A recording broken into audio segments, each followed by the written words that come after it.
this facility, we will not allow them to operate. I have written a letter. We should stop all the operations until we agree.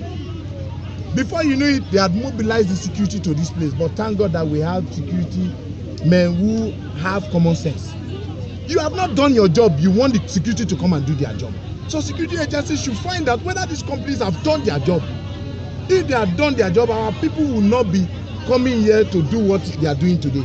Our people are not lawless. Our people are very accommodating. Ijaw people are very accommodating, are very hospitalizing.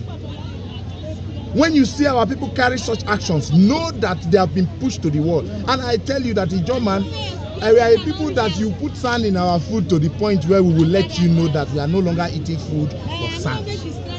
And when it gets to that point, everybody will begin to run their basket. We are a peaceful people. Because of the situation in Nigeria today, we do not want a breakdown of law and order in the Niger Delta. Our president is already facing too much crisis in this country. We don't want to add to it. But not because we don't want our president to suffer some of these things, then we'll keep quiet and we'll die in the face of oppression.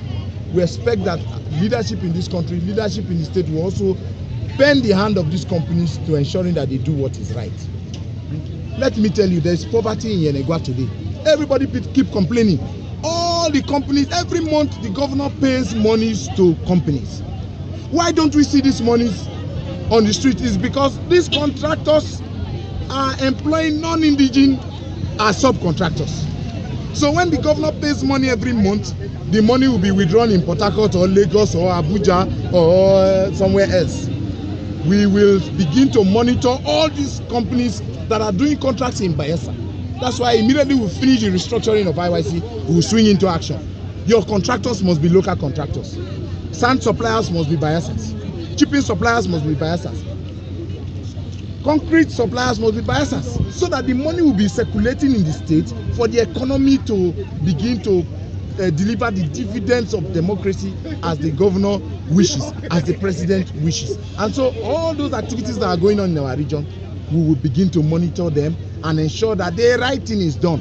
The Amnesty program have trained so many young people in various skills and various institutions around the world. They have all come back without jobs, and yet they are seeing people doing their jobs in the region without engaging them. What do you expect them to do? They will go back and reorganize and engage them. If the confrontation will give us the light at the end of the tunnel, then we will apply it. But before we will apply confrontation, we will apply consultation and